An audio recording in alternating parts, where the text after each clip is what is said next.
வணக்கம். இன்னைக்கு நம்ம வீடியோ பதிவில் எதை பற்றி பார்க்க போகிறோன்னு பார்த்தீங்க அப்படின்னா, ஒரு எளிமையான அனுமந்த குறி எடுக்கக்கூடிய ஒரு முறையை பற்றி தான் நம்ம இந்த வீடியோ தொகுப்பில் பார்க்க போகிறோம். அதுக்கு முன்னாடி நம்ம சேனல் இன்னும் சப்ஸ்கிரைப் பண்ணாதவங்க சப்ஸ்கிரைப் பண்ணிக்கோங்க. கூட வர்ற பெல் சிம்பிளையும் ஆல்ரெடி கிளிக் பண்ணிக்கோங்க. அப்போ தான் நான் போடுற வீடியோ உங்களுக்கு உடனே நோட்டிஃபிகேஷனாக வரும். இப்போ வாங்க வீடியோக்குள்ளே போகலாம். இப்போ நான் கொடுத்துருக்கிற முறை பார்த்தீங்க அப்படின்னா, காளிமாமுனி தன்னோட சுவடிகளில் குறிப்பிட்டக்கூடிய ஒரு முறை தான். இதை என்னோட குரு நிறைய பேர்களுக்கு கொடுத்து ஒரு அனுபவமான ஒரு முறை தான். கைகண்ட ஒரு வெற்றி கண்ட ஒரு முறை தான் அது. ஏன்னா நிறைய பேர்களுக்கு கொடுத்து நல்லபடியாக வேலை செஞ்சுருக்குது. அது கூட இந்த முறை கொஞ்சம் எளிமையான முறை தான். அதே போல் ஒரு சில நபர்களுக்கு இதானது பலன் தராது. அது யார் அப்படின்னு பார்த்தீங்க அப்படின்னா, தாய் சாபம் பெற்றவங்க, அவங்களோட பெத்த தாயோட சாபம் பெற்றவங்களுக்கு இது முழுமையாக பலன் தராது. பலன் தராது அப்படின்னு சொல்ல முடியாது, வேலை செய்யும். அது அவங்களுக்கு சித்தி ஆயிரும். அதே சமயம் அந்த மந்திரத்தை திரும்பி பிரயோகம் பண்ணாங்க அப்படின்னா அதுவே அவங்களுக்கு பிரச்சனையாக நிற்கும். அதுபோல் ஒரு சில நபர்கள் கூட சந்தேகம் கூட வரும். ஒரு சில நபர்களோட தாய் பார்த்தீங்க அப்படின்னா, பிள்ளைங்களே வேணாம் அப்படின்னு விரட்டி கூட விட்டுருப்பாங்க. பசங்களே வேணாம், பொண்ணுங்களே வேணாம் அப்படின்னு விரட்டி கூட விட்டுருப்பாங்க. அவங்களுக்கெல்லாம் பார்த்தீங்க அப்படின்னா இது போல் சாபங்கள் பிடிக்காது. இப்போ நீங்கள் இருக்கிறீங்க, உங்களை உங்கள் தாய் நல்லா பார்த்துக்கிட்டாங்க அப்படின்ற பட்சத்தில் அந்த தாயை என்கிட்ட கொஞ்சம் அனாதை ஆசிரமத்தில் போய் சேர்த்து விட்றதோ, இல்லை உங்களை மதிக்காமல் அடித்து துரத்தி விட்றதோ, இது போல் பண்ணக்கூடியவங்களுக்கு தான் இந்த மந்திரமானது வேலை செய்யாது. இந்த பூஜையை நீங்கள் பண்ண ஆரம்பிக்கிறீங்க அப்படின்னா கண்டிப்பாக சோதனைகள் கண்டிப்பாக வரும். இந்த உபாசனைன்னு இல்லை, வேறு எந்த பூஜைகள் உபாசனையோ இது போல் பண்ணிங்கனாலும் கண்டிப்பாக சோதனைகள் வரதான் ஆரம்பிக்கும். அது எது போல் சோதனைகள் அப்படின்னு பார்த்தீங்க அப்படின்னா, முதல் விஷயம் காம எண்ணங்களை அதிகப்படியாக தூண்டும். இது போல் காம எண்ணங்களை தூண்டும் போது பார்த்தீங்க அப்படின்னா, இதை கட்டுப்படுத்தணும்னு நினச்சிங்க அப்படின்னா தான் அதிகப்படியாக சீறிக்கிட்டு வருமே தவிர, இதை அது போக்கில் விட்டுட்டு இல்லை எதுவும் கண்டுக்காமல் விட்டுட்டீங்க அப்படின்னா ஆட்டோமேட்டிக்காக கொஞ்சம் கொஞ்சமாக குறைக்க ஆரம்பிச்சிடும். அதே போல் ஒரு சில ஆசைகளே தூண்ட ஆரம்பிக்கும். ஆசைகள் அப்படின்னா பண ஆசை, இல்லை ஏதாவது ஒரு நிலம் வாங்கணும், இல்லை இது போல் ஒரு சில ஆசைகளையும் தூண்ட ஆரம்பிக்கும். ஏன்னா அதோட கவனத்தை திசை திருப்ப பார்க்கும். இப்போ உதாரணத்துக்கு ஒன்று சொல்கிறேன். இப்போ நீங்கள் இருக்கிறீங்க அப்படின்னு வச்சுக்கோங்க. இப்போ ஒரு வண்டி உங்களை பார்த்துருக்கீங்க, அது உங்களுக்கு ஆசைப்படுறீங்க அப்படின்னு வச்சுக்கோங்க. ஆனால் உங்கள் கையில் காசு இல்லை. ஆனால் அதை வாங்கணும் அப்படின்ற ஒரு எண்ணம் தான் உங்களுக்கு அதிகமாக தூண்டிக்கிட்டு இருக்கும். ஆனால் பூஜையில் அந்த அளவுக்கு நிதானத்தை கான்சன்ட்ரேஷனை அவ்வளோ கொண்டு வராது. சிந்தனைகளை மாற்ற பார்க்கும். அதே போல் இப்போ நான் சொல்லக்கூடிய விஷயத்தில் ஒரு சில நபர்களுக்கு எல்லா சோதனைகளுமே வரும். ஒரு சில நபர்களுக்கு ஆளுக்கு தகுந்தது போல் சோதிக்கும். ஆளுக்கு தகுந்தது போல் அப்படின்னா, ஒரு சில நபர்களுக்கு பணம் இருக்கக்கூடிய நபர்களுக்கு பணத்தை சோதிக்காது, காம எண்ணங்களை சோதிக்கும்.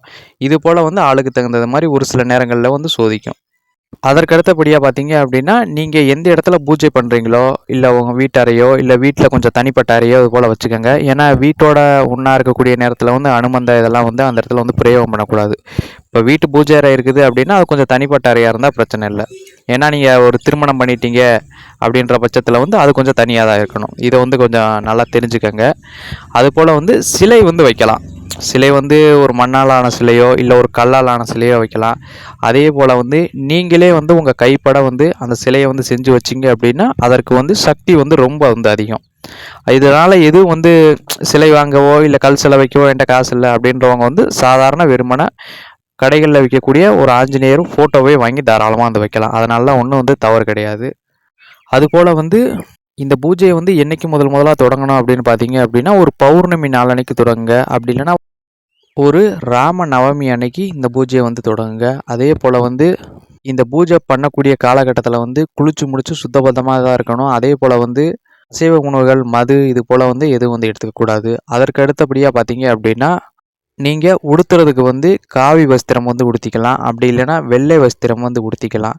கழுத்தில் நீங்கள் மாலை அணிஞ்சுக்கிறதுக்கு பார்த்தீங்க அப்படின்னா துளசி மணி மாலையை அணிஞ்சுக்கங்க.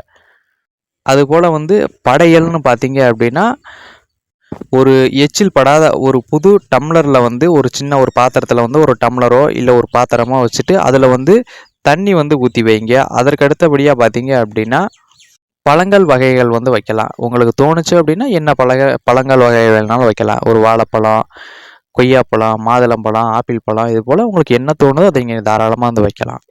முதல் நாள் மட்டும் வச்சா போதும். அது பூஜை முடிவில் கடைசி நாள் வந்து வைங்க. இது இடைப்பட்ட காலத்தில் வந்து உங்களுக்கு தோணுச்சு உன்னால் முடிஞ்சது அப்படின்னா தினந்தோறும் கூட அதை வைக்கலாம். அது உங்களோட விருப்பம். அதுபோல் வந்து இந்த பூஜைக்கு வந்து கட்டாயம் வந்து நீங்கள் நெய் தீபம் தான் வந்து ஏற்றணும். அதற்கு அடுத்தபடியாக பார்த்தீங்க அப்படின்னா நீங்கள் இந்த மந்திரத்தை உச்சரிக்கிறதுக்கு முன்னாடி ஒரு 10 நிமிஷம் இல்லைனா ஒரு 1/4 மணி நேரம் வந்து நல்லா வந்து மனசை ஒருநிலைப்படுத்தி தியானம் பண்ணுங்கள். தியானம் பண்ணுறது ஏற்கனவே வந்து நான் வீடியோ தொகுப்பில் வந்து போட்டிருக்கிறேன். அதை பார்க்காதவங்க வந்து பார்த்து தெரிஞ்சுக்கோங்க. நல்லா வந்து ஒரு 10 நிமிஷம் ஒரு 1/4 மணி நேரம் வந்து நல்லா தியானம் பண்ண பிறகு இந்த பூஜையை வந்து தொடங்குங்க.